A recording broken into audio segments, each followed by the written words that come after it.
three different points on Earth, Europe is shivering, the Middle East is burning, and Gaza is sinking into dust. Is this just a routine military exercise? Or is this the first chapter of a war that no one wants to admit exists? You are watching The Military Show.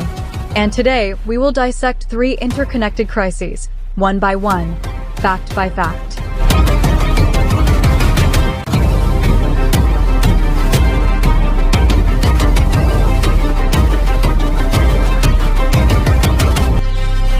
Speaking of a real threat, in the last 72 hours, more than 140 modified Shahed-136 drones have been launched across Eastern European airspace.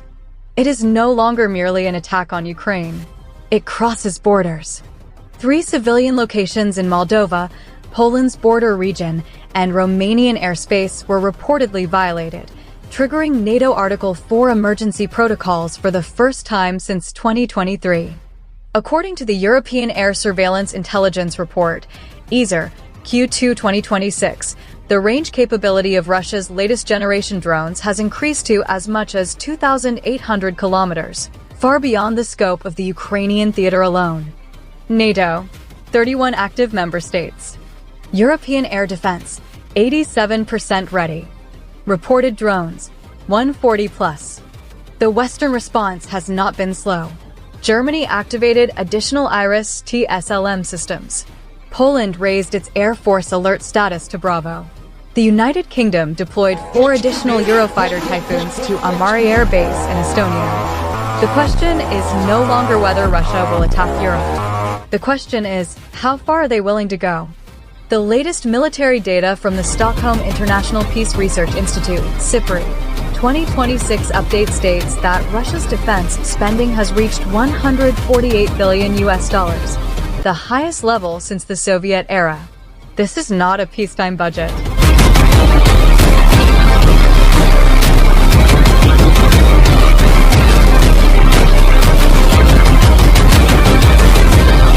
While Europe prepares, on the other side of the world, Trump has just signed an executive order banning all financial transactions with institutions connected to Iran's IRGC.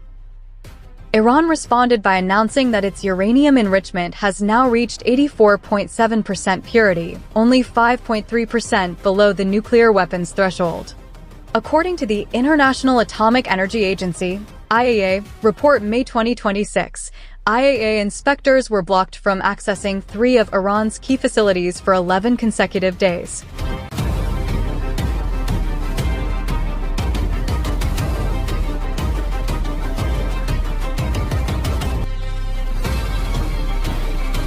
On the military side, the United States moved the USS Gerald R. Ford and USS Harry S. Truman to the Strait of Hormuz in full operational positions. Total strike capability: more than 180 active fighter aircraft over a single region. Iran did not remain idle. A joint military exercise by the IRGC involving 40,000 active personnel was held in the Persian Gulf, taking place in parallel with the U.S. actions. Israel, which is never far from this calculation, positioned its F-35 Ayadir squadron at Nevatim Air Base in a ready-plus posture. This is Israeli military terminology for a strike that can be launched within 90 minutes.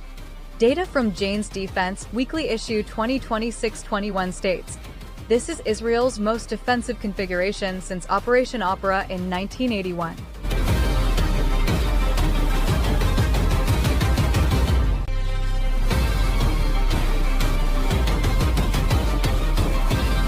And amid all this escalation, Gaza is still burning.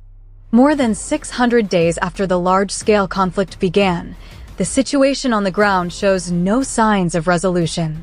On the contrary, according to the UN OCHA Gaza Situation Report, May 28, 2026, more than 1.9 million civilians remain in a Level 5 humanitarian emergency, the highest classification in the UN system. Israeli military operations in southern Rafah and the Philadelphia corridor remain active, with a new focus on destroying an underground tunnel network estimated to stretch for 500 kilometers.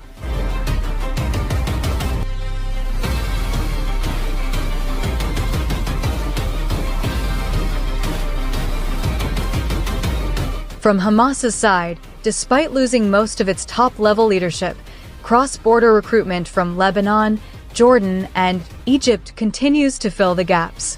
The April 2026 Middle East Military Intelligence Review, MEMR, estimates that Hamas still has 12,000 to 18,000 active fighters. At the UN Security Council, 2 vetoes have derailed ceasefire resolutions. Diplomacy is dead. Weapons are doing the talking. The bigger question, will the Gaza conflict trigger direct involvement by Hezbollah from Lebanon, which is now estimated to possess 150,000 rockets and missiles? If that happens, the entire map of the Middle East could change overnight.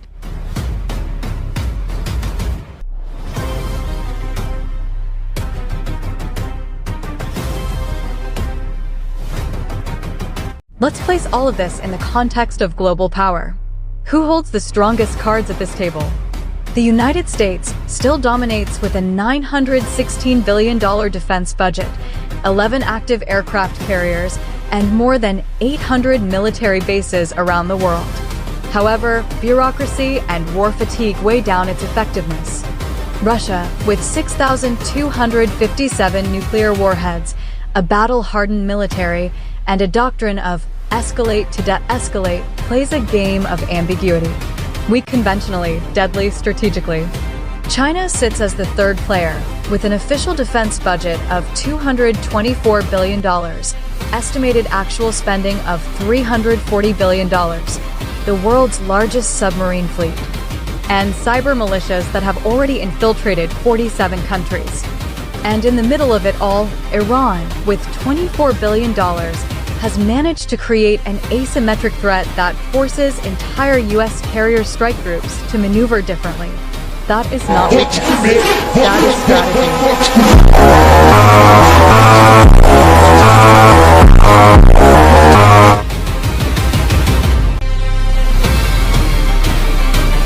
We are talking about 3 crises that do not stand alone. Drones in Europe, a nuclear ultimatum in Hormuz, and bloodshed in Gaza all are connected by one thread: the inability of major powers to stop escalation.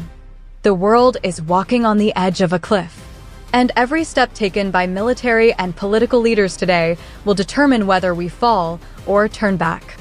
At the Military Show, we do not take sides. We break down the facts, because military truth is more important than sensation. If this video has opened a new perspective for you, press the subscribe button now. Turn on notifications, because this situation is moving fast and the next analysis is already in production. Press like if you want the world to choose diplomacy before it is too late. Leave a comment. In your opinion, which crisis is the most dangerous? Europe, Iran, or Gaza?